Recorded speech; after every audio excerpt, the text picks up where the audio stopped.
Mwiriwe bakundwa nshuti na bene data muri ngaha hamwe n'abari mu bihugu bitandukanye, abakozi b'Imana bari ngaha. Ese imigisha ya Kristo marayika w'isezerano yoba kuri mwebwe mwese, ikaba no kuri jewe nanje, mu izina ry'umwami Yesu Kristo, amen. Muri kano kanya dusome mu vyahishuriwe Yohana igice cya 5 umurongo wa mbere ukabandanya ahatubwira hati: mbona igitabo mu kuboko kw'iburyo kw'ivyagiye kuri ya ntebe, cyanditse imbere n'inyuma,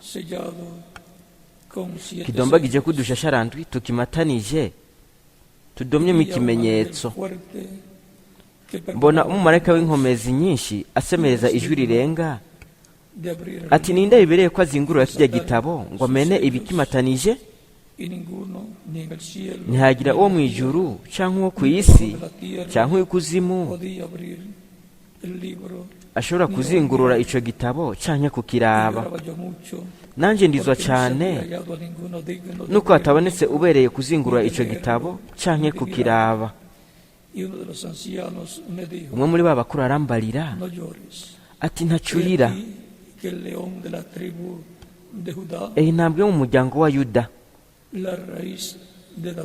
umunago wo ku gishyitsi cya Dawidi, yaranesheje ngo azingurure igitabo amene ibikimatanije ndwi. Mbona hagati ya ntebe na vya binyabugingo bine no hagati ya ba bakuru, umwagazi w'intama ahagaze asa n'uwishwe, afise amahembe ndwi n'amaso ndwi. Nivyo mpwemu ndwi z'Imana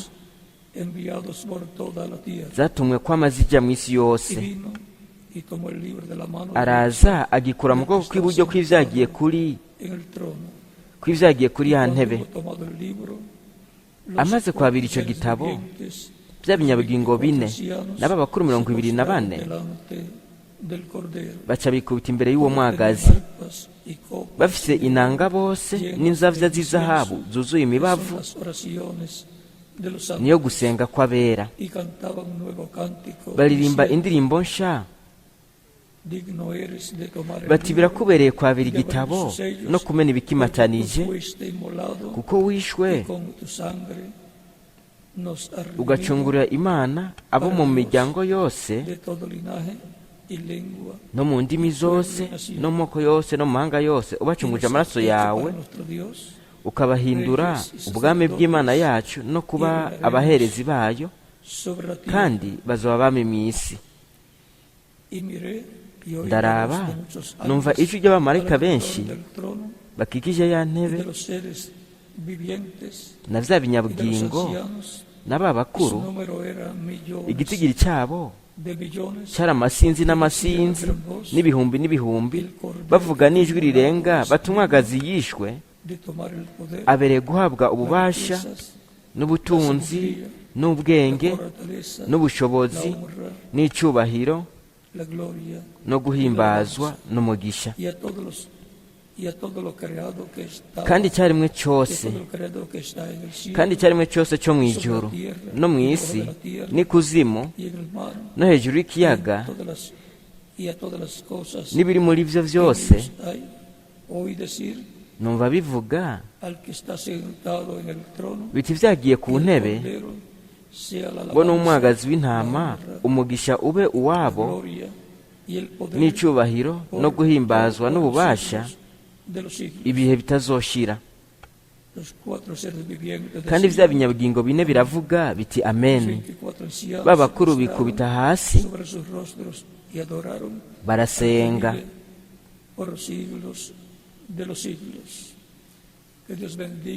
Ese Imana hezagira ubugingo bwacu ikoresheje ijambo ryayo kandi ikatwemerera kuritahura.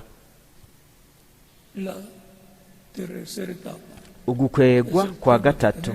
Icyo nicyo kigwa Esta ocasión. icyo dufite muri kano kanya. Pueden tomar asiento si tienen la bondad. Murashobora gufata ibyicaro.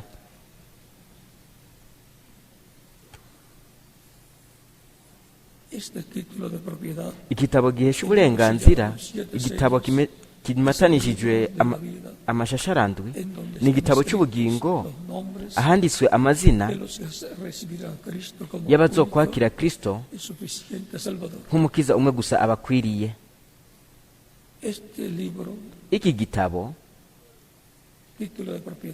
igitabo gihesha uburenganzira ku ijuru no ku isi, igitabo gihesha uburenganzira ku vyaremwe vyose,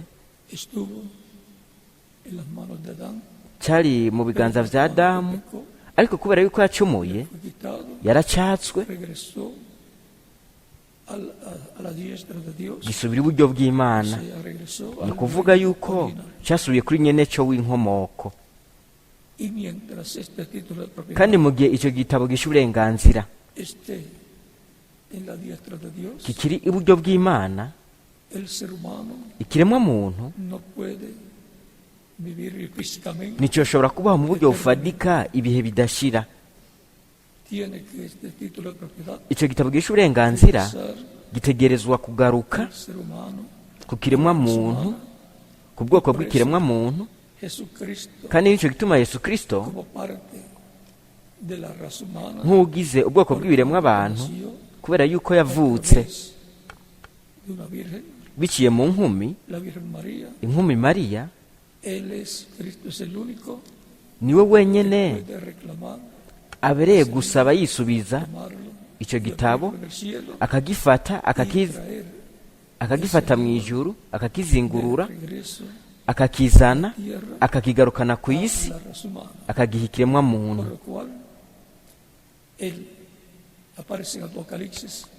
Aricyo gituma agaragara mu vyahishuriwe Yohana igice cya 5, arangije igikorwa cy'ubucunguzi, igikorwa cyo kuvuganira abantu mu ijuru.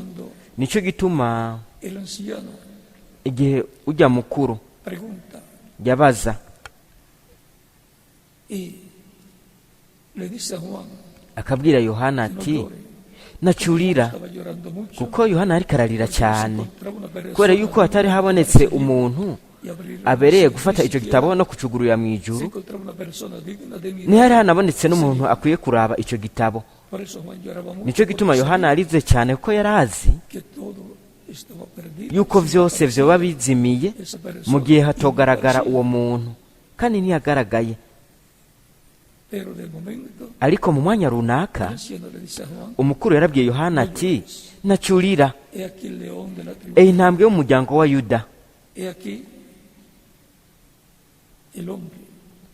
umuntu ashobora gufata icyo gitabo akakizingurura.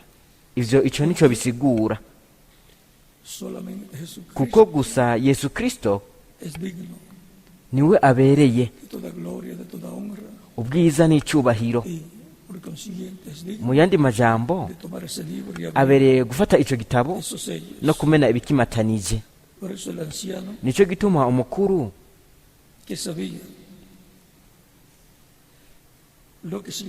yarazi icyo bisobanura, icyo bisigura, kandi yarazi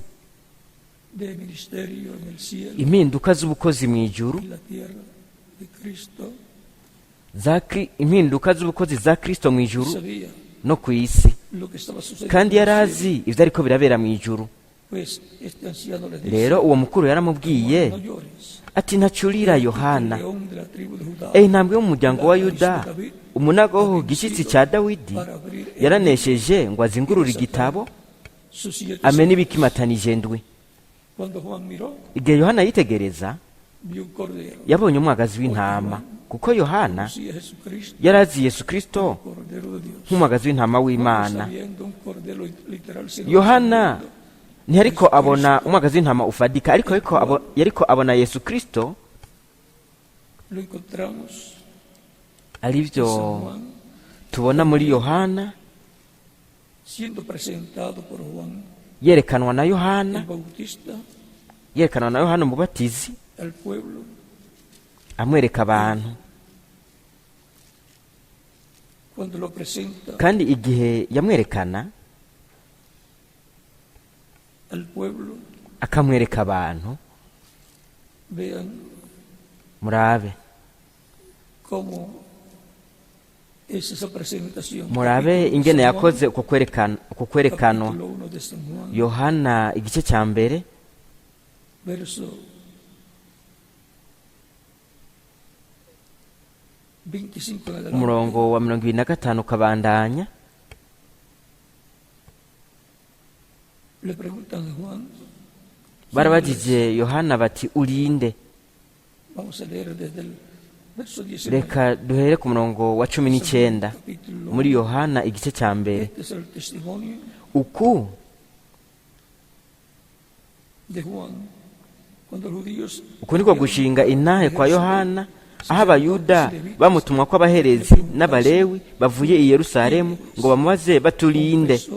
confesó, Nawe aravyatura, ntiyahisha ukuri, aravyatura no soy, ati si jewe Kristo.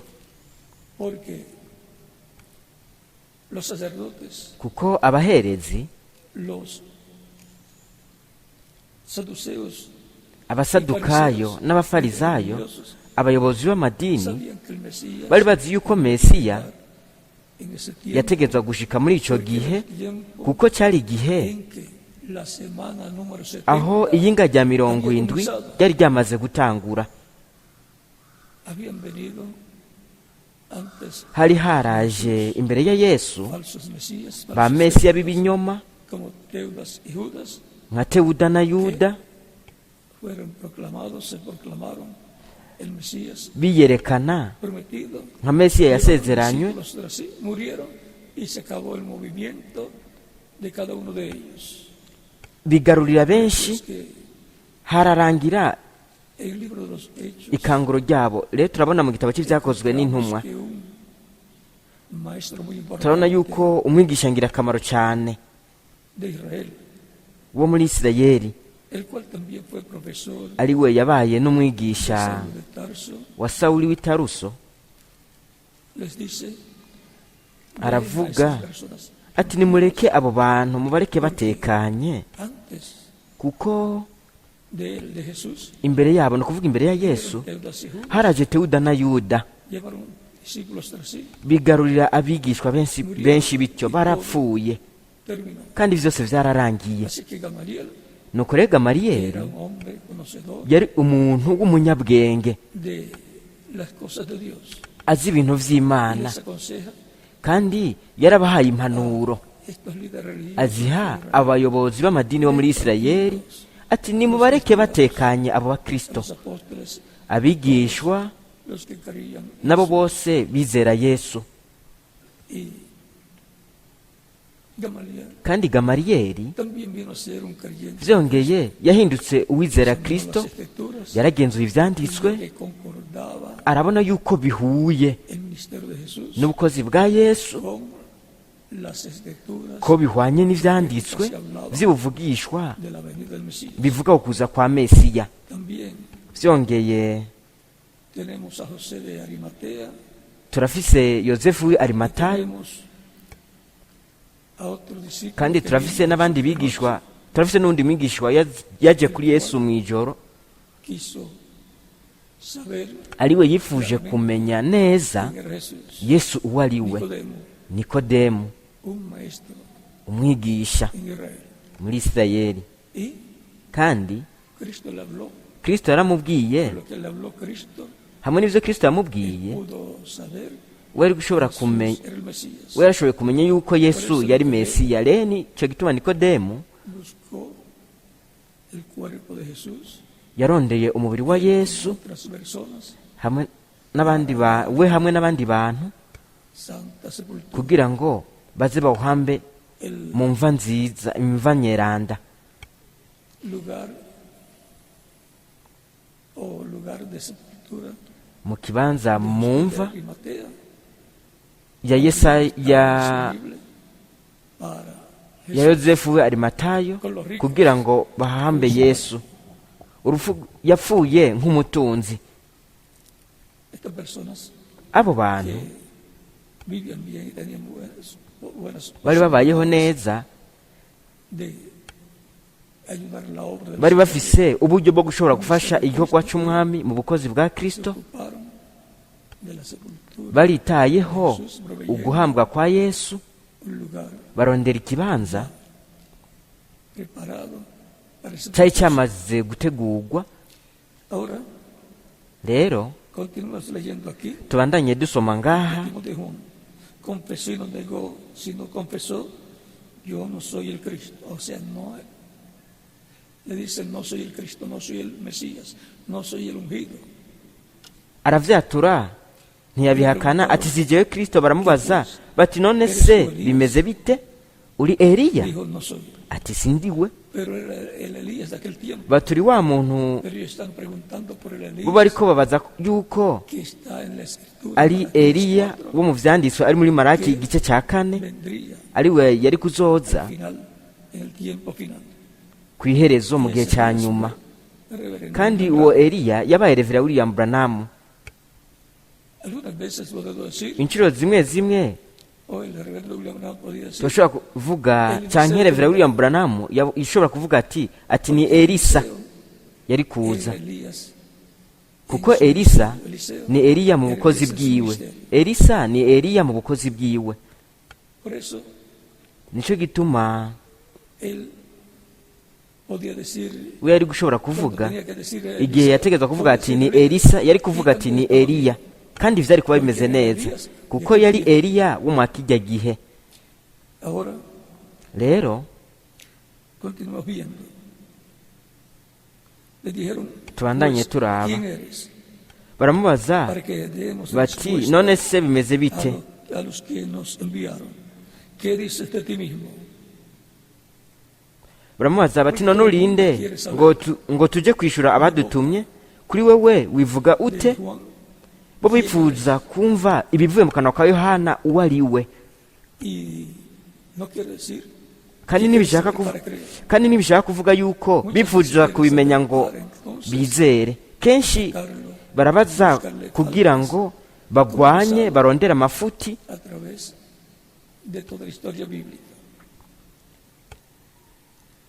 Dijo Juan, yo soy la voz de uno que aravuga clama ati en el ndi ijwi desierto, ry'usemerera mu bugaragwa, enderezad el camino del ati Señor. nimugorore inzira y'uhoraho, nk'uko wavugishwa n'Imana Yesaya yavuze. Y los que habían sido enviados eran Kandi abo batumwe bari abafarisayo.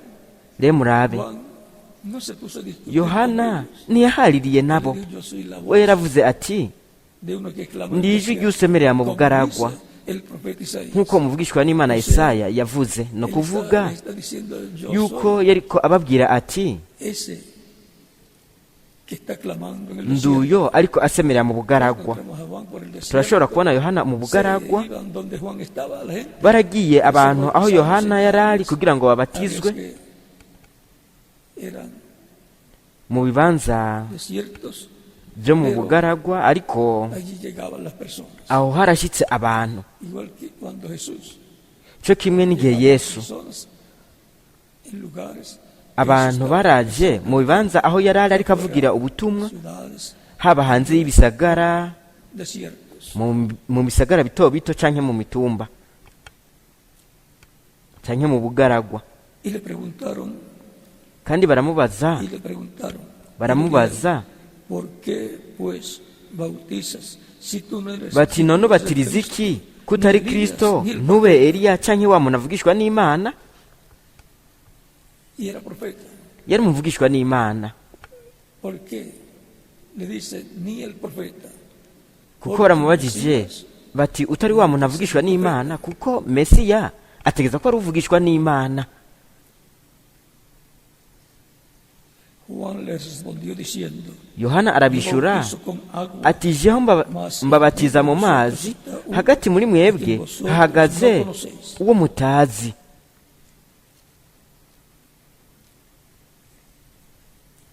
o sea que Juan ya Ni ukuvuga yuko Yohana estaba conociendo yari yamaze kumenya tenía que estar en la tierra yuko ategerezwa kuba ari ku isi, al cual él uwo le estaba uwo preparando. we yariko ategurira inzira.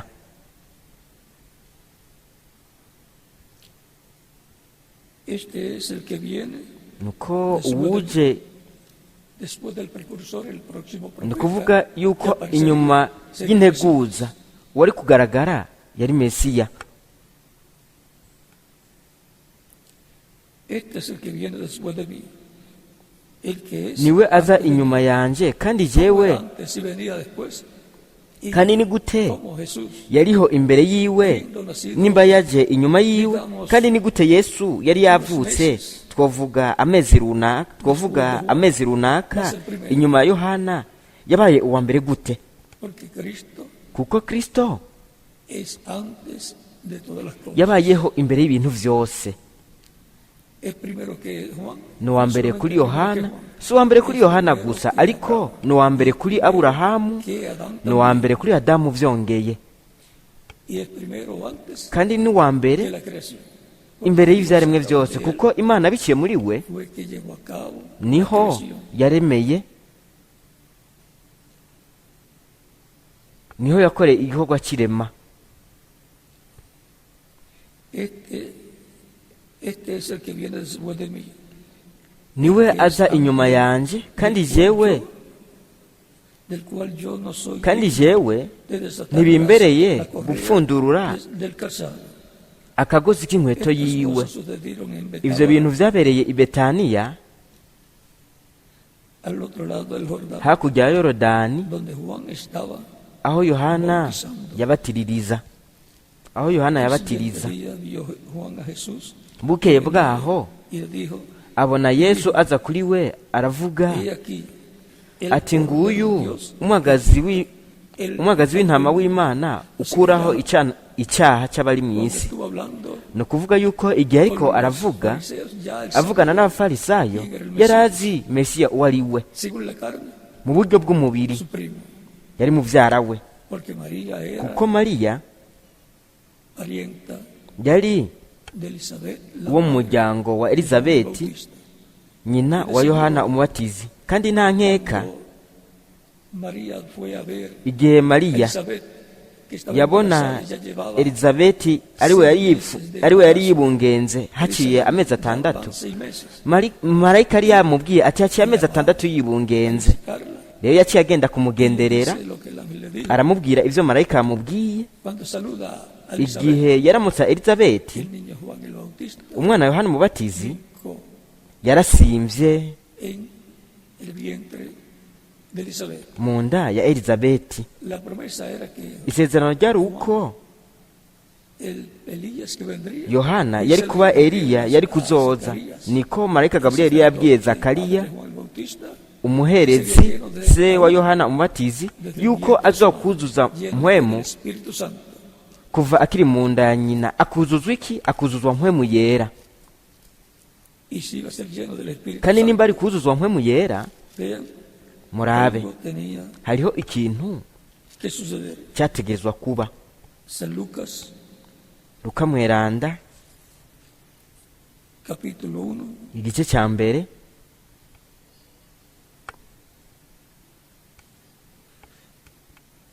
dice, haravuga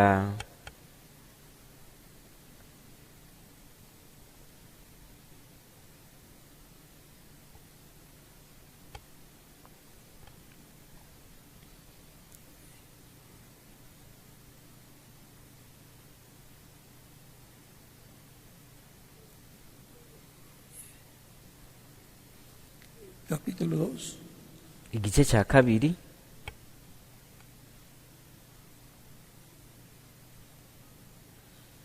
verso umurongo 11 en adelante, dice, wa 11 ukabandanya, aravuga hati, maze umumarayika w'umwami Imana aramwiyereka ahagaze iburyo bw'igicaniro boshereza kw'imibavu. Zakariya amubonye ahagarika umutima, ategwa n'ubwoba. umumarayika aramubwira ati, ntacyo utinya Zakariya, kuko ivyo wasavye vyumviswe. umugore wawe Elizabeti azokuvyarira umuhungu uzumwite Yohana. gozo uzonezerwa uzohimbagwa que regocijarán kandi de su benshi nacimiento. bazonezererwa ukuvuka kwiwe kuko azoba umukuru mu nyonga z'umwami imana. No beberá vino, ntazonywa vino canke ikiboreza na kimwe, azokuzuzwa mpwemu yera vientre de su madre. ahereye kuva mu nda ya nyina. O sea, ni ukuvuga lo que aconteció cuando yuko ivyabaye igihe mariya yaramutsa uwo mu muryango wiwe elizabeti, y el niño brincó umwana yarasimvye cuando fue lleno igihe del Espíritu Santo. yuzuzwa mpwemu Ya yera. estaba prometido vyari vyarasezeranijwe n'imana biciye muri marayika gaburiyeli, al sacerdote bibwirwa Zacarías. umuherezi zekariya. Y todas las palabras que él habló, kandi amajambo yose yamubwiye el ángel Gabriel a Zacarías marayika gaburiyeli abwira zakariya, se cumplieron. nawe yabwiye mariya yarashikijwe. uwo mumarayika Es portador de la palabra ni de uwutwara Dios. ijambo Por eso el ry'imana. profeta Daniel, nicyo gituma umuvugishwa n'imana daniyeli yavuze ati, sabiduría, naje kuguha entendimiento, ubwenge y le mostró no gutahura el reino de los gentiles y la trayectoria ku bwami bw'abanyamahanga hamwe n'urugendo rw'ubwo del bwami tiempo del rey Nabucodonosor. guhera mu gihe cy'umwami nebukadineza nk'umutwe w'izahabu w'icyo gishushanyo Este tiempo en kugeza que muri iki gihe el reino de los aho gentiles en los ubwami pies bw'abanyamahanga bwisanze mu birenge y barro cocido. by'ivyuma bivanze n'ibumba. Y para este tiempo kandi muri iki gihe final, muri iki gihe cya nyuma hariho isezerano montaña del monte yuko ku musozi vendrá una piedra hazova ibuye no cortada de manos, ridasituwe n'amaboko, y kandi eso es que ivyo la venida del Señor ni ukuza k'umwami aje ku bantu biwe, su iglesia. aje ku ishengero ryiwe. El impacto será tan grande ingaruka zizoba que izidasanzwe desmenuzará, ku buryo serán desmenuzados pies de hierro y barro cocido zizosambagura ibirenge vy'ivyuma bivanze n'ibumba. kandi ngaho de la estatua ibisigaye ku icyo gishushanyo, que queda ibizoba bisigaye de tiempo, kugeza muri iki gihe navyo nyene y bizosambagurwa, la piedra crecerá kandi iryo buye rizokura y se formará rihinduke umusozi munini, ubwami bunini, del Mesías. ubwami bwa mesiya. Por lo tanto, ku bw'ivyo rero el reino de los gentiles mu bwami bw'abanyamahanga, ha llegado a la etapa ubwami bw'abanyamahanga en que bwarashyitse mu ntambuko aho buzorangirira. por lo tanto el reino de los gentiles no ku tiene bw'ivyo rero ubwami bw'abanyamahanga ntibufise kazoza. ustedes ven ku bw'ivyo mwebwe murabona económicas ibibazo mu vy'umutungo, mu vya politike, están ocasionando el deterioro biriko bituma habaho económico, ukononekara mu vy'umutungo, social, mu vy'imibano, político mu vya politike, del reino de los gentiles. mu bwami Cada bw'abanyamahanga. día va buri munsi hacia atrás, bigenda bisubira hasi porque comenzó en la cabeza kuko y hasta en los pies. bwatanguriye ku mutwe bugana ku birenge. El reino de Dios ubwami bw'imana viene de abajo buva hasi buduga hejuru, a esta tierra. buva kuri ino si. Comenzó allá vyahereye Cristo ubwami bwa kristo bwahereye con hariya los apóstoles, hamwe n'abigishwa, pero también con ariko vyongeye desde Adán, no kuva kuri adamu kugeza ubu y ha ido subiendo bwagiye buraduga de etapa en etapa. uva mu ntambuko uja mu Luego yindi. vinieron las diferentes mu nyuma edades, haraje ibihe bitandukanye vy'ishengero, y todo es kandi hacia ivyo arriba. vyose ni kuva hasi uja hejuru. Y luego mu nyuma la edad de oro, igihe cy'izahabu con la que corona arico gisozera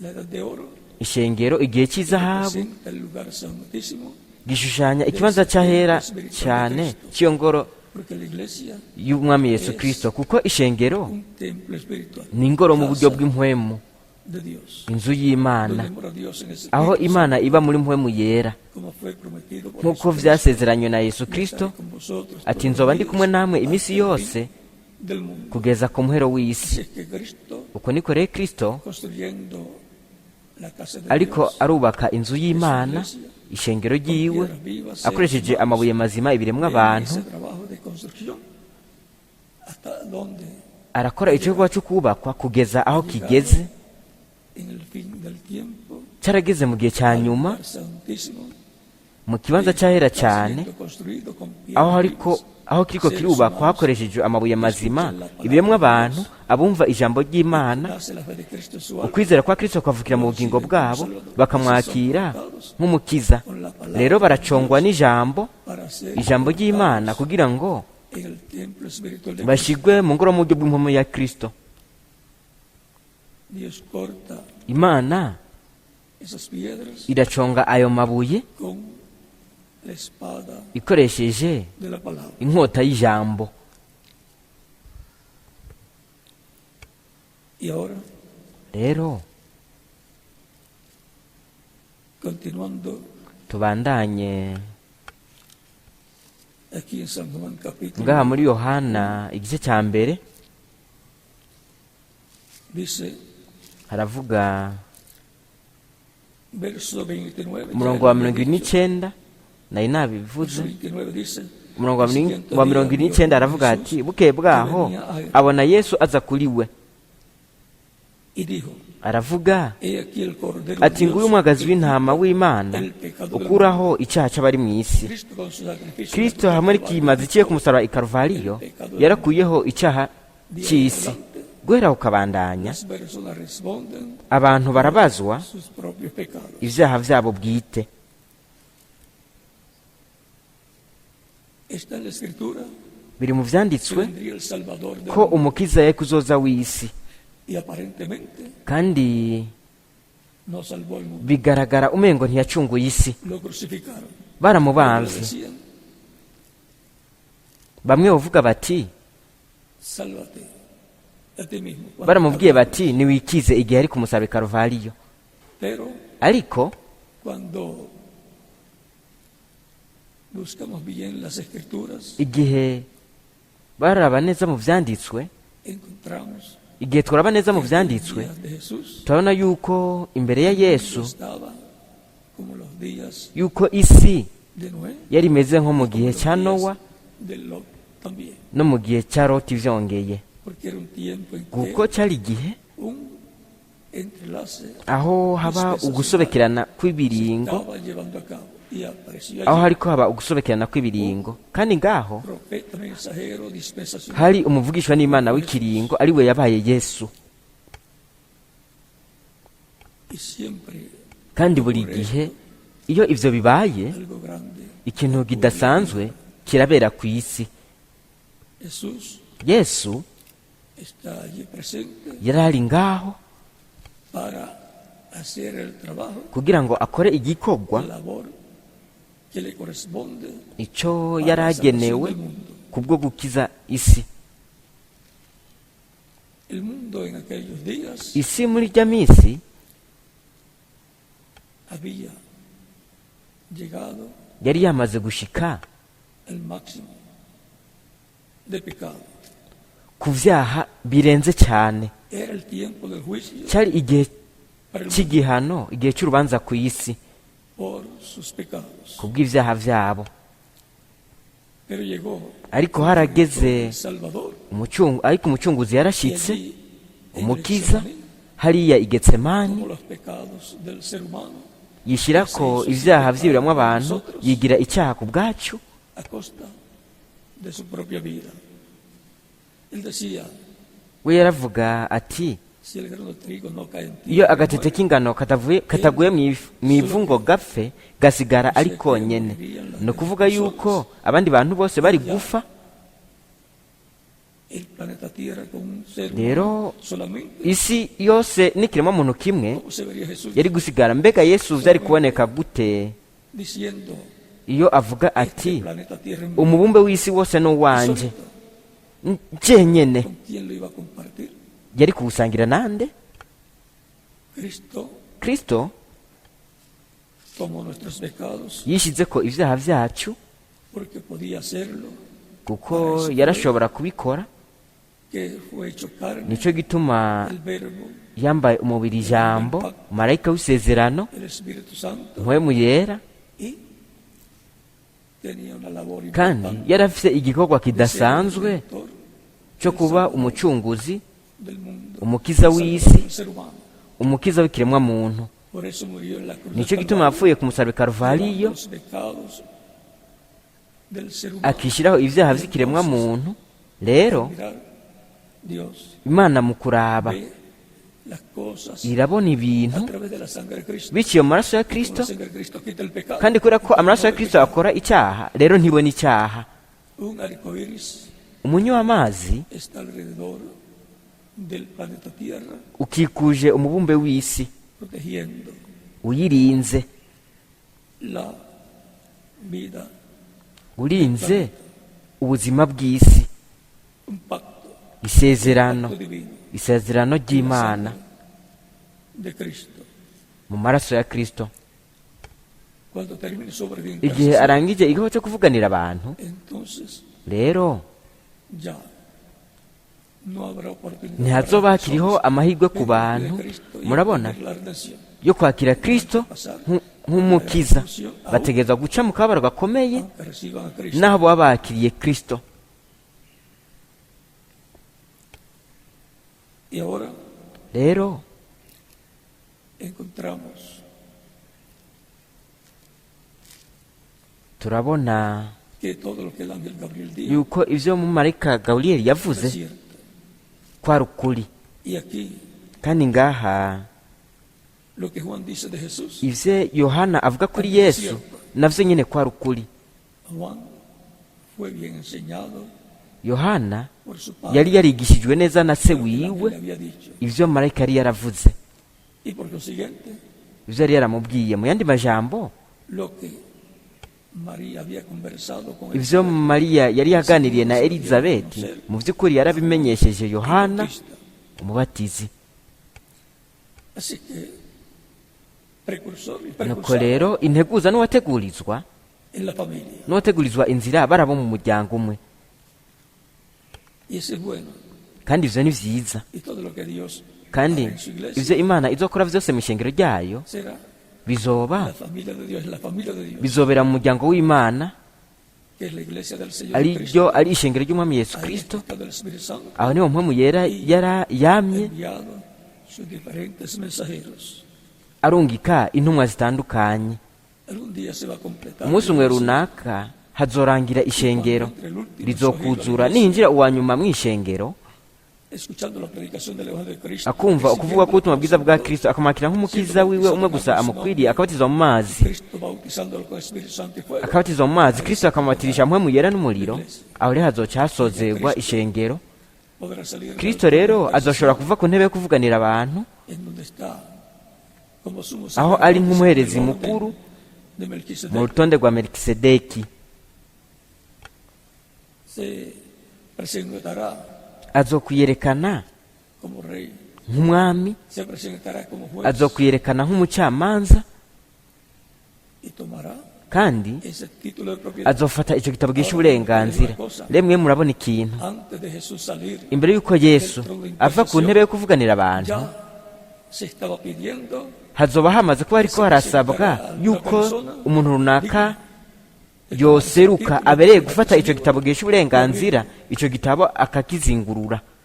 o sea que el llamado está ni ukuvuga yuko umuhamagaro ubaho de Jesús imbere y'uko yesu arangiza de intercesión, igikorwa cyo kuvuganira abantu, de que sea tomado ese libro por Cristo en el imbere y'uko cielo icyo gitabo cyakirwa na kristo mu ijuru, y abierto en el cielo, kikugururirwa mu ijuru, kristo akakizingurura león, como, nk'intare, nk'umwami, como juez, nk'umucamanza. y tiene que ser como rey, como juez, ategereza kuba ari nk'umwami n'umucamanza, nk'intare, porque él es el que tiene kuko la autoridad, niwe afise porque él ubutware, ha sido colocado kuko we yashyizweho como juez nk'umucamanza de los vivos w'abazima y de los muertos. n'abapfuye. Ese título de propiedad icyo gitabo gisha uburenganzira, igitabo kigomba gice ko amashashi 7, ni igitabo ngirakamaro cyane mu ijuru. Es el libro ni igitabo que el que lo tenga icyo uwugifise vivirá eternamente. azobaho ibihe bidashira. Es el libro ni igitabo que si la primera edad de la iglesia iyo igihe cya mbere cy'ishengero kiba kigifise no moriría, ntibari gufa, o alguna de las 7 edades de la canke iglesia, igihe na kimwe cy'ishengero iyo kiba cyari kigifise nticyari gufa. ese libro va a icyo ser gitabo entregado kizohabwa a la iglesia del Señor Jesucristo ishengero ry'umwami Yesu Kristo cuando Cristo lo igihe Kristo agifata mu ijuru y eso akacugurura, su obra de intercesión igihe arangije igikorwa ciwe cyo kuvuganira abantu. rero Kristo en el trono de intercesión n'ubu aracyari ku ntebe yo kuvuganira abantu como sumo sacerdote nk'umuherezi mukuru templo celestial. mu ngoro yo mu ijuru. Pero cuando termine esa labor, ariko niyarangiza icyo gikorwa tomar el libro, lo azofata igitabo akizingurure, kandi azokora igikorwa cyo kwisubiza ivyiwe, yisubiza ivyo yacunguje amaraso yiwe, reino, planeta, tierra completo, yisubize umubumbe w'isi mu mwuzuro, ubwami. para lo cual arico gituma él lo abre en el cielo, acugururira mu ijuru, lo trae a la mu tierra nyuma akakizana ku isi para entregarlo kugira ngo a un hombre agihe umuntu, para que se lo kugira ngo a su iglesia. nawe agihe ishengero, agihe ishengero ryiwe. Predicando, azogitanga ariko avuga ubutumwa, ariko abivuga como está señalado azocakira nk'uko vyerekanywe Apocalipsis, capítulo mu vyahishuriwe Yohana igice c'icumi versos 1 al 11, umurongo wa mbere kugeza kuri 11, el ángel fuerte aho marayika w'inkomezi amanuka avuye mu ijuru cercado de una nube yitwikiriye con el igicu, arco iris alrededor, umunywa w'amazi vamos a verlo aquí, utwikiriye umutwe wiwe. reka tubirabe ngaha mu vyahishuriwe Yohana igice c'icumi. mbona umumarayika wundi w'inkomezi amanuka ava mu ijuru arco iris yambaye sobre su igicu, cabeza, no mu mutwe yari yambaye umunywa w'amazi, mu maso hiwe como columna de fuego. hasa n'izuba, amaguru yiwe asa n'inkingi z'umuriro. uwo ni nde? uwo ni Kristo, El ángel del pacto, marayika w'isezerano, el mismo que le apareció a Moisés, wa wundi yiyereka Mose libertar al pueblo kugira ngo de la esclavitud. abohore ihanga abakure mu buja muri Egiputa. Tenía en su mano un librito abierto. yari afise mu minwe agatabo kazinguruye. Ese librito abierto es agatabo el kazinguruye sello con ni siete igitabo sellos, kigomba giceko amashasharandwi Apocalipsis 5 que él tomó. co mu vyahishuriwe gatanu ico we yakiriye. Es el título de propiedad de la vida ni eterna. igitabo gihesha uburenganzira ku bugingo budashira, igitabo gihesha uburenganzira ku vyaremwe vyose. Y puso su pie derecho sobre el ashinga mar, ikirenge cy'iburyo ku y kiyaga, el izquierdo, icy'ibumoso agishinga imusozi. y clamó a gran voz como rugió un león, asemerera n'ijwi rirenga nk'uko intare yivuga, hablando como león. ariko avuga nk'intare.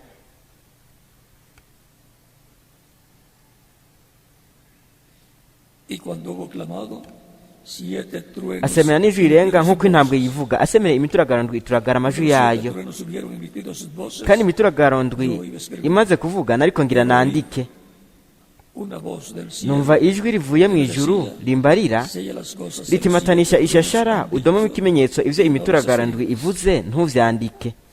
Por lo tanto, lo que hablaron los 7 kubw'ivyo rero ivyo imituragarondwi yavuze ni ukuvuga la Kristo, voz de Cristo tronando, ijwi rya Kristo no fue rivuga ntivyanditswe, ni siquiera un símbolo fue escrito, yaba n'ibigeranyo ntivyanditswe ngaho ngo vyandikwe na Yohana intumwa.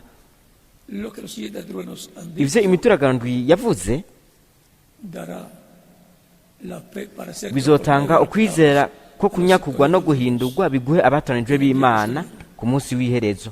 lo que los truenos hablaron ivyo imituragaro yavuze será revelado bizohishurwa en ese tiempo final, muri iki gihe cya nyuma, cuando sea igihe revelado hazohishurwa libro sellado con igitabo 7 sellos, kigomba gijeko amashasharandwi su iglesia. kigahishurirwa ishengero. Eso es para ivyo este tiempo final. nivyo muri iki gihe cya nyuma, Y eso será el mensaje de Cristo. kandi ubwo buzoba ari ubutumwa bwa Kristo ku ishengero ryiwe kugira ngo abahe ukwizera ko guhindurwa no kunyakugwa. Será revelado bizohishurwa misterio della segunda hazohishurwa ibanga ryo kuza kwa kabiri kwa kristo rishurirwa ishengero ryiwe, y todo va a girar alrededor kandi vyose bizozunguruka de la venida del Señor ku kuza a k'umwami su iglesia. aje ku ishengero ryiwe. Así como la fe para salvación, nk'uko ukwizera kw'agakiza para la redención del alma, kubw'ugucungurwa k'ubugingo bizunguruka ku kuza kwa mbere kwa la kristo, fe para la transformación ukwizera ko guhindurwa de los creyentes en el día posterior, kw'abizera ko ku munsi w'iherezo kuzozunguruka segunda venida de ku Cristo. kuza kwa kabiri kwa kristo. Y la escritura nos muestra que kandi viene ivyanditswe un bitwereka yuko aje nombre nuevo. afise izina rishasha. Eso también ku bw'ivyo rero vyongeye a la iglesia del Señor bizohishurirwa ishengero ry'umwami yesu kristo. dice haravuga escritura sobre el nombre nuevo ivyanditswe bivuga ku izina rishasha en Apocalipsis mu vyahishuriwe yohana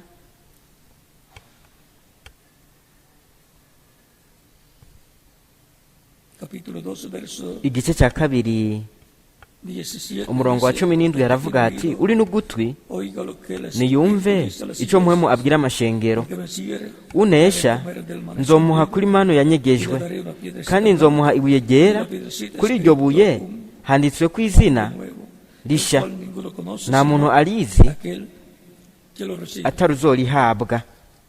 Por lo tanto, ku bw'ivyo ¿quién nos podrá revelar ese misterio? Es aquel uzoshobora kudishura iryo banga nuwo azorihabwa, nuwo arihabwa. luego mu nyuma en Apocalipsis capítulo mu vyahishuriwe yohana igice cya gatatu umurongo wa 12 haravuga ati yo lo haré con unesha él, nzomugira con inkingi yo mu Dios, rusengero rw'imana y nunca yanje, más saldrá kandi de allí. ntazosohoka Y escribiré sobre él ukundi, el nombre nanje de Dios. Va a ser nzomwandika ku el izina nombre de ry'imana Dios yanje, azokwandikwa ku izina y el nombre de la ry'Imana ciudad de Dios, unesha. la nueva Jerusalén, n'iry'umugwa w'imana yanje niwo del yerusalemu cielo, musha wuruka uvuye mu ijuru ku mana yanje, mi nombre nuevo. kandi nzomwandika ku izina ryanje rishya. kristo Cuando subió victorioso al cielo, igihe yaduga yanesheje mu ijuru, de resucitado, inyuma y'uko azutse recibió yaronse un nombre nuevo. izina rishasha. Así es que la fe para el rapto va a nuko ir rero ukwizera ko kunyakugwa de su segunda venida y kuzunguruka kuza kwiwe kwa su kabiri nombre nuevo hamwe n'izina ryiwe él usará rishasha para iryo we azokoresha mu kuza kwiwe kwa kabiri.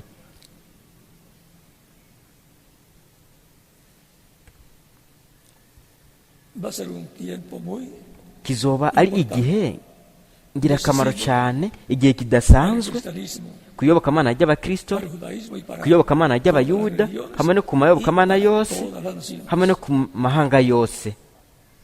Esos misterios serán revelados iryo banga en este tiempo. rizohishurwa mwa kino gihe cya Cuando nyuma, Cristo concluye igihe su labor kristo de invitar a sus arangije igikorwa cyo kuvuganira abantu en el cielo mu ijuru como sumo sacerdote, nk'umuherezi se mukuru, convierta en el león de la tribu agahinduka intare yo mu muryango wa de Judá, yuda, y rey. umucamanza n'umwami. Entonces rero se habrá cerrado hazoba hamaze la dispensación de la gracia, kugagwa ikiringo cy'ubuntu, la intercesión del cielo, se ukuvuganira habrá kw'abantu mu ijuru kuzoba kwarangiye.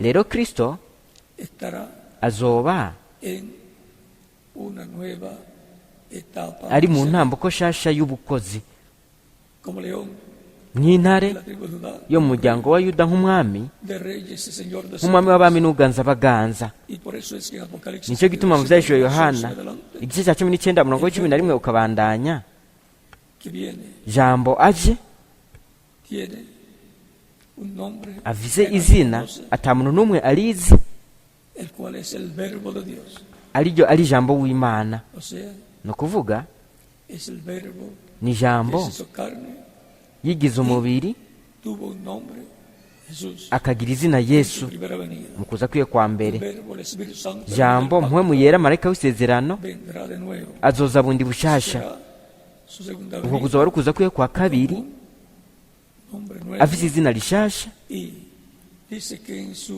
kandi havuga vestidura yuko ku mpuzu ziwe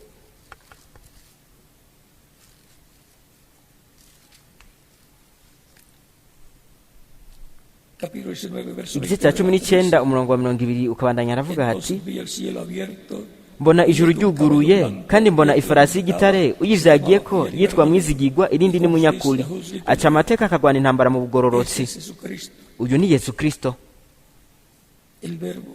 jambo. Sus ojos eran como llamas de fuego. Inyonga ziwe ni imbeya z'umuriro, Y había en su cabeza muchas no mu diademas. mutwe yambaye imigara myinshi, Y tenía un nombre escrito kandi afise izina que ryanditswe ninguno conocía, ntawe sino urizi él mismo. atari we wenyene.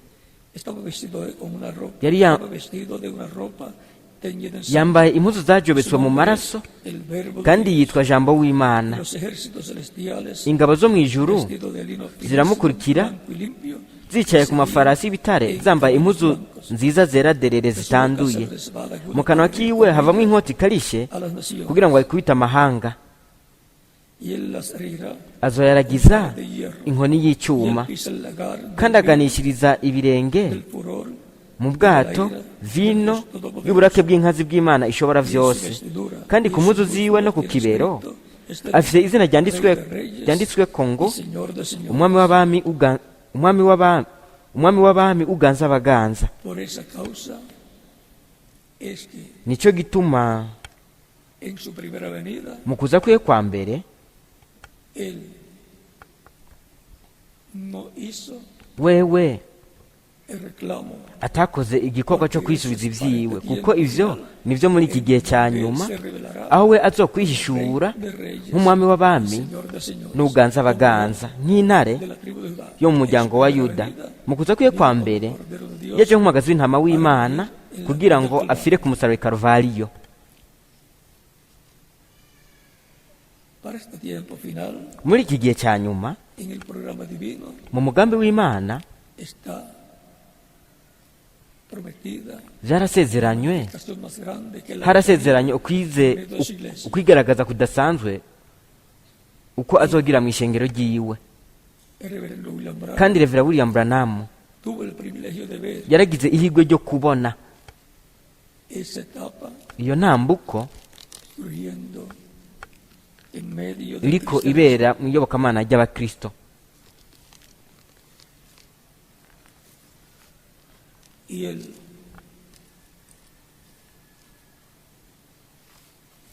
dice Kandi we aravuga en la página 119, ku rupapuro rw'119 párrafo 10 agace ka 10:57 y 10:50, na 10:58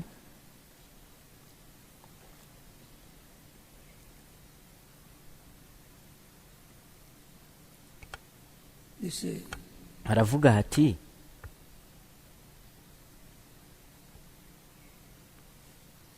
entonces rero ustedes verán mwebwe muzobona lo que han visto ivyo twabonye mu buryo bw'agace vyigaragaje poder absoluto. mu bubasha bwiwe butagira akagero, mu bubasha bwiwe budasanzwe. Rero nzobandanya nkora ivugabutumwa nk'uko nabihawe mu ntango. Así seguiré. Uko niko nzobandanya. Ariko mwebwe murafise ijambo, kandi mwebwe muzomenya aho kuraba naho muhagaze. Dice, Hepfo gato haravuga ngo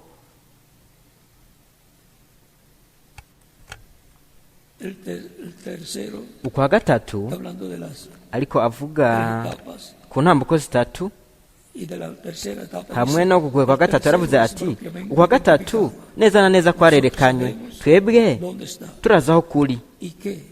Y que la tercera etapa kandi ko ukukwega kwa gatatu kuri ngaha es sagrado, que no kurejeje debo cyane hablar ku mucho buryo de ello. ntotegerezwa kuvuga vyinshi kuri ko, nk'uko we yambwiye mu ntango.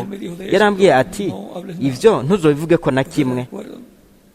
Muravyibuka Y se los hubiera leído esta iyo aba yarasomye kugeza ya hubiera ku ntango biba vyararangiye uno munsi, kuko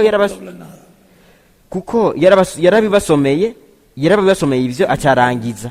Sinshobora kuvuga na kimwe, lo que él habló. ariko dutegerezwa El reverendo William Branham. guca mu vyo Revera William Branham yavuze. Pero traté de explicar Ariko otros nagerageje gusigura izindi, que hizo ni ukuvuga izindi zibiri, iya mbere n'iya gatatu. yo no digo Nakoze ikosa mu vyiyumviro vyanje. Esto será Simvuze yuko umwami la fe ari we yambwiye ivyo. Ivyo nivyo bizobanziriza ukwizera ko kunyakugwa kugira ngo tugende. quedarme callado Ndotegerezwa kuguma ncecetse por un tiempo. agahe gato. Ahora recuerden, Rero mwibuke, y tú que estás oyendo, wewe uriko urumviriza ino tú kaseti, vas a ver un cambio en el ministerio. uzobona impinduka mu bukozi bwanje. Inyuma bugenda buracika intege, ariko butagenda burakura, ahubwo bugenda buracishwa bugufi. Y no puede ir más Ndi mu allá. gihe kandi Tenemos que esperarnos sinshobora kuja hariya. un minuto Dutegereza kurindirira ngaha umwanya kugeza ivyo bibaye, hasta que esto acontezca acá, kugeza ivyo bibereye ngaha, para alcanzar. kugira ngo dushobore Y kubishikako. entonces viene el Rero, tiempo y la presión. haraje igihe kandi agatotezo Estás en un lugar donde kari mu kibanza aho wewe oprimido. Entonces, uri kurababarizwa. lo que Rero estoy witegereze preparando para decir, ivyo ndiko ndategura kukubwira. mire la tercera etapa, entonces, Witegereze ugukwegwa kwa gatatu rero. mire la tercera etapa, entonces, Witegereze rero ugukwegwa kwa gatatu. absolutamente, totalmente, Kuzoba neza na neza mu mwuzuro uko abazimiye, pero será ariko kuzoba para la iglesia. ukw'ishengero hamwe n'umugeni.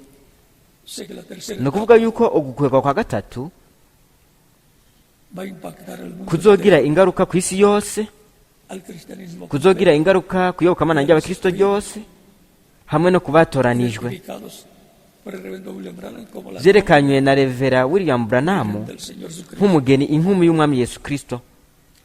El otro párrafo dice, Ku kandi gace aravuga hati, tal vez sea kumbure que estoy construyendo ndiko ndubaka igicaniro kugira ngo uwundi tal vez yo akijeko. sea llevado Kumbure antes de ese tiempo. nzojanwa imbere y'icyo gihe, Fue llevado. kandi yarajanywe. Pero yo creo Ariko ndizera tan cerca yuko turi hafi cyane que yo no me moriré de ku buryo edad, ntazokwicwa n'ubusaza. y siendo de 54 años, Kandi mfise imyaka moriré viejo hasta que él esté aquí. kandi mfise imyaka 54, sinzopfa, Que él, sinzokwicwa n'ubusaza kugeza we ashitse ngaha, al que a él le ha- kugeza aho uwo yateguriza inzira, kugeza aho uwo yateguriye inzira yaravuze ati sinzopfa kugeza we ashitse ngaha. ¿Tendría cuántos años? Yarafise imyaka nk'ingahe? Yobaye afise imyaka nk'ingahe?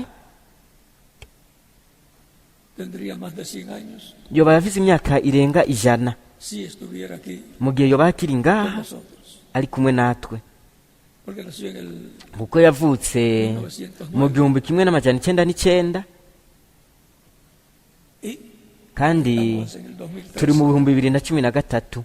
Le quita 9 Ukuye años ko al 13. imyaka 9 ukayikura kuri 13, Tendría hosigara 104 años. yobaye afise imyaka ingahe? Imyaka 104.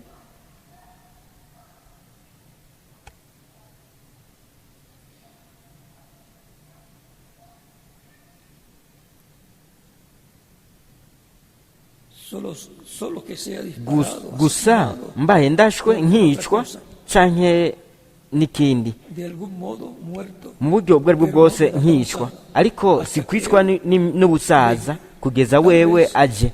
Kumbure sinzobikora, ariko ubu butumwa buzokwerekana Yesu Kristo mu isi, nk'uko Yohana Umubatizi yarungiswe nk'integuza a la primera venida, y'ukuza kwa mbere. así este mensaje Uko será niko ubu precursor butumwa de la segunda buzoteguriza ukuza kwa kabiri. Y Juan dijo, "He aquí Kandi el Yohana Cordero yaravuze de Dios ati, que quita ewe umwagazi w'intama el w'Imana pecado del mundo". ukuraho icyaha cy'abari mu Así isi. es que será paralelo Uko niko rero en bizoba todo. bibangabanga, Yo sé uko niko rero bizoba bibangabanganywe muri byose, kandi ndazi ko que será bizoba paralelo en todo. bizoba bibangabanganywe muri Por byose. lo tanto, Kubw'ivyo rero ese es el misterio ni banga del séptimo sello, ry'ikimatanije c'indwi, que fue abierto en el cielo, iryugururiwe mu ijuru, silencio en el cielo, hakabaho agacerere mu ijuru nk'igice cy'isaha, capítulo 8, verso mu gice 1. c'umunani umurongo wa mbere mu vyahishuwe. Los ángeles Abamarayika vieron lo que era barabonye icyo ari cyo igihe vyugururwa mu ijuru, ariko baracecetse. Y los cánticos los detuvieron también barahagaritse kuririmba hasta cierto tiempo. kugeza mu gihe runaka. No se pusieron a cantar, ntibaciye batangura kuririmba ivyo ariko biraba. o sea, no cantaron ni ukuvuga yuko bataririmbye lo que estaba en los truenos ivyari biri mu mituragaro bajo la tierra en el capítulo 10. igihe amanuka mu vyahishuwe 10 aza afite agatabo kazinguruye. Juan escuchó, pero no podía escribir. yaravuze, Yohana yaravyumvise ariko ntiyashoboye kuvyandika. Fue guardado los silencios acerca de baracecetse los truenos hablaron, ku vy'imituragaro yavuze. como por media hora. baracecetse nk'igihimba cy'isaha igihe ikimatanire c'indwi cugururirwa mu ijuru. nibanga De su venida. ry'ukuza El kwiwe. séptimo sello es ikimatanire c'indwi la venida del Señor. ni ukuza k'umwami. Eso es lo que contiene y todo lo que él estará hablando. ivyo nibiri muri co n'ibizoba biriko biravugwa mu kuza kwiwe, kugira ngo bitange ukwizera ko guhindurwa, Los biguhe creyentes en Cristo, abizera Kristo bose. creyentes que van a ser abizera bose bazohindurwa, van a escuchar bazovyumva, bazomenya ivyo imituragaro yavuze, en la tercera kandi ivyo biri mu gukwegwa kwa gatatu. etapa, ugukwegwa kwa gatatu, dice el reverendo William Branham, Reverend William Branham que es avuga yuko algo muy sagrado. ari ikintu cegejwe cyane, Le dijo que no arico marayika dijera nada. arico marayika yamubwiye yuko atakivuga ko ikintu na kimwe,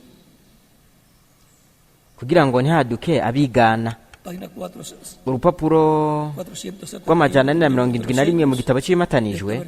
muri iki gitabo haravuga hati, Entonces me alzó y me rero yarandugije en un lugar muy elevado, anshyira mu kibanza cyo hejuru cyane, ahari hari igikorane. o wamenga ni ihema canke katedrale.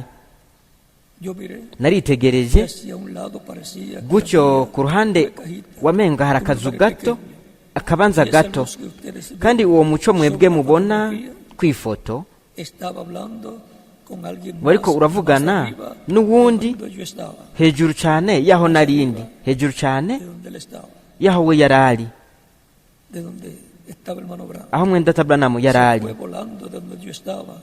waciye Fue a posar, ugenda uvaho narindi uja ku ihema, te encontraré allí. uravuga uti tuzohurira hariya. uko kuzoba ari ukugwe kwa gatatu, ntuzokubwira umuntu n'umwe. Él no podía wewe ntiyashoboye explicar, gusigura de reconocer ngo amenyekanishe ibanga de la tercera etapa. ryo gukwegwa kwa gatatu. Y allá en el cañón Sabino, él me dijo, hariya i Kanoni Sabino yarambwiye ati, uku ni ugukwegwa kwa gatatu, ni ukuvuga igihe inkota yamugwa mu kiganza. esto es la tercera etapa. uko ni ugukwegwa kwa gatatu. hariho ibintu bitatu bidasanzwe La tercera berekeza etapa, ukukwegwa kwa una de ellas, gatatu. que abrió ayer. kimwe cyaruguruwe Era ejo, una cosa ikindi cyuguruwe uno munsi, ariko harasigaye ikintu desconocido. ntashoboye gusigura kuko cyari mu rurimi ntazi, nticyari mu cyongereza. Y lo miré ariko nari mpagaze ngaho y esta es la tercera ndavyitegereza etapa neza, que viene. kandi uko kwari ukugwa kwa gatatu icyari kije ni mpwemu yera w'Imana. ni ukuvuga yuko aho hazoba hari mpwemu yera Como estuvo nk'uko en la primera vez yari ahari mu kuza kwa mbere kwa Kristo. en Jesucristo. Oh, hermano, muri Yesu Kristo. o mwene data, ivyo nivyo vyatumye ijuru ryose rija mu gacerere. media hora aho gacerere nk'igihimba cy'isaha ko mu vyahishuwe igice c'umunani fue causado por katumwe apertura del séptimo no sello. kumenwa kw'ikimatanijwe c'indwi. Fue abierto y entonces se supo lo que era. Los ángeles cyaruguruwe, rero haramenyekana icyo ari cyo. abamarayika barabimenye ariko ntibashoboye kuvuga. silencio. habayeho agacerere nk'igihimba cy'isaha. Todo eso será ivyo vyose en simplicidad. bizoba mu buryo buciye bugufi. El reverendo William Branham vio, Reverend William Branham yarabibonye estuvo en el cuartito kuko pequeño yari mu kumba gato dentro akari esa gran carpa catedral. imbere muri iryo hema rinini katedrale, Pero se fue con el secreto. ariko yaragiye ajanye iryo banga. Eso va a ser revelado Ivyo rero a la iglesia en esa tercera etapa, bizohishurirwa ishengero muri uku gukwegwa kwa gatatu, en un idioma desconocido uko ari mu rurimi rutari ruzwi, para los que hablan inglés. kubera yuko bitavuzwe mu No se les traduce. kubera yuko bitavuzwe mu Congereza, bazovyiga canke babisobanurirwe. Estamos en un tiempo muy importante Turi mu gihe ngirakamaro cane para ser transformados. kugira ngo duhindurwe kandi tujanane na Kristo mu mazima n'ubukwe bw'umwagazi w'intama. Se requiere saber Harakenewe kumenya, kumva ivyo imituragaro yo mu Vyahishuriwe 10 yavuze. es la revelación Ni uguhishurirwa de su venida. ko kuza kwiwe.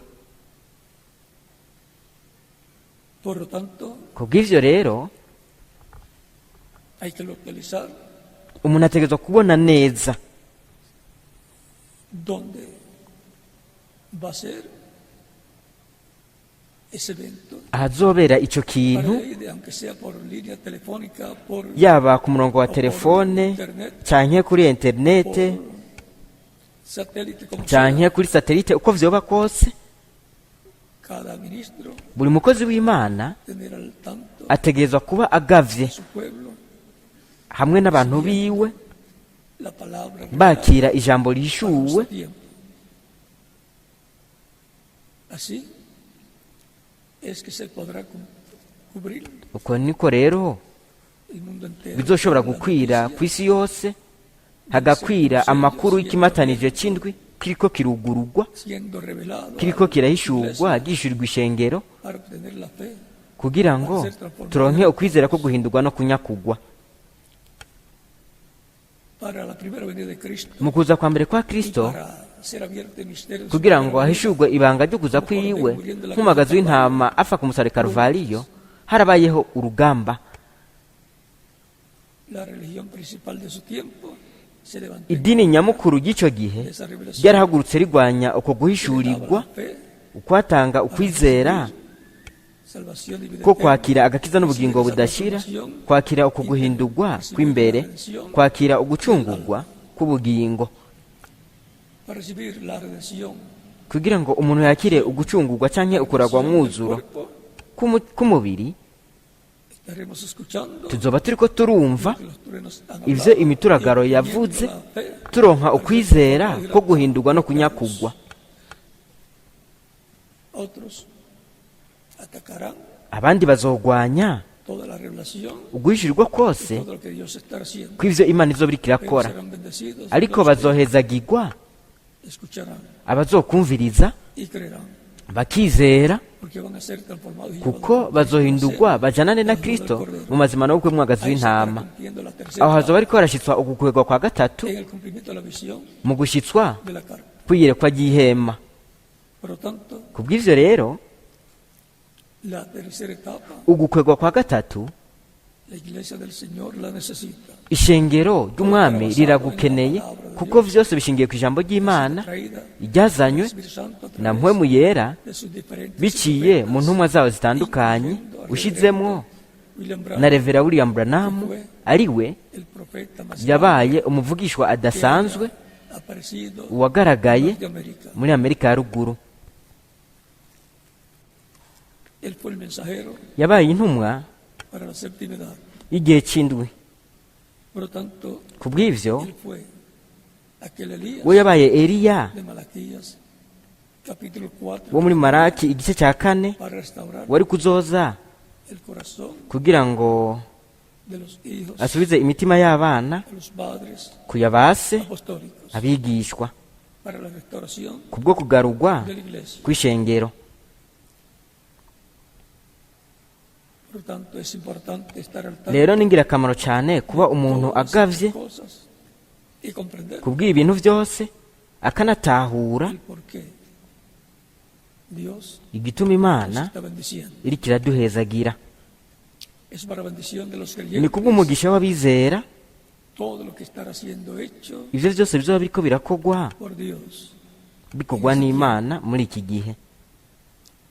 Cuando se ha abierto el séptimo sello, cuando se ha abierto nihugurugwa ikimatangiye c'indwi, nihugurugwa iri banga ryavuzwe n'imituragaro, vamos a entender rero tuzotahura la trayectoria de la iglesia del urugendo Señor rw'ishengero ry'umwami yesu kristo después de inyuma la séptima edad. y'igihe c'indwi c'ishengero.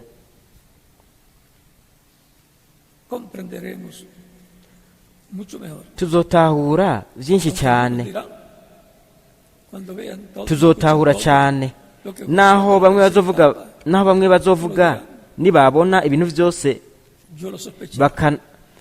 bakanavyumva ibintu vyose bivanye n'ubwo kwa gatatu. Bamwe bazovuga bati navyibaza, abandi bazovuga bati nari ndabizi Que eso era así. ko bizoba bityo.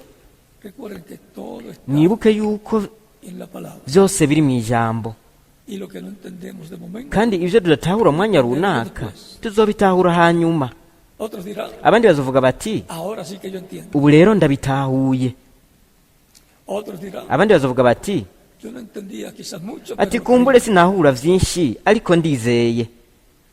otros dirán, Abandi bazovuga como Tomás, nka Toma ahora yo veo bati y creo. ubu rero ndabonye ndizeye.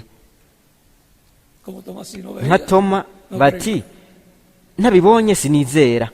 Y otros dirán, Abandi bazovuga bati lo veo, pero no lo veo. ndabibonye ariko sindavyizeye. Pero Ariko hazoba abazovuga bati ndabibonye ariko sindavyizeye, banezerewe nk'uko vyabaye igihe Yesu yazuka.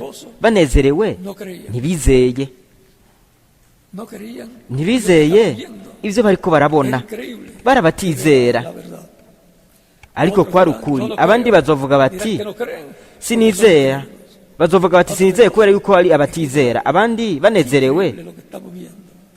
bazovuga bati ntibitahuritse ivyo turiko Es la turabona. promesa de Dios Ariko para nosotros. ni isezerano ry'Imana kuri Para todos los twebwe, creyentes en Cristo, ku bizera Kristo para todos bose, los que están escritos en el ku banditswe mw'ijuru del Cordero. mu gitabo c'ubugingo c'umwagazi w'intama. Identificación Ukwerekanwa para las personas kw'abantu de estar escritos ni ukuba banditswe del Cordero, mu gice c'igitabo c'ubugingo c'umwagazi w'intama, en la ni palabra uko de Dios, bizera ijambo ry'Imana al día posterior, rihwanye n'umunsi w'iherezo, creyeron en cada edad, nk'uko bizeye muri buri gihe abizera a cada etapa, bahwanye na buri ntambuko y'ishengero ry'umwami Yesu Kristo. la tercera etapa. No se puede Ugukwegwa kwa hablar mucho de gatatu ntitwakuvuga ko vyinshi, ello. He hablado solamente lo necesario twavuze gusa ibikenewe, y Kandi, siempre recomiendo buri gihe que no haya fanatismo. ndabahanura yuko mutoba abafana, El reverendo William Branham dijo, kuko ubufana nk'uko Reverend William Branham avuga yuko bituma umuntu atakaza vyose.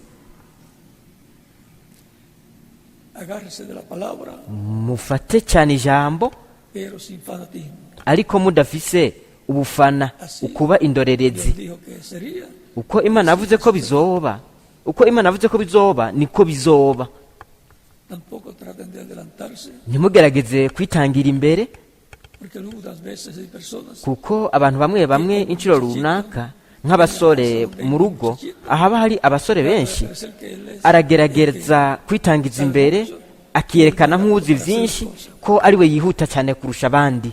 pero Ariko vyiza seamos prudentes, ni uko twaba abanyabwenge, esperemos que todo eso tukarindira yuko ivyo vyose vyoba biriko biraba.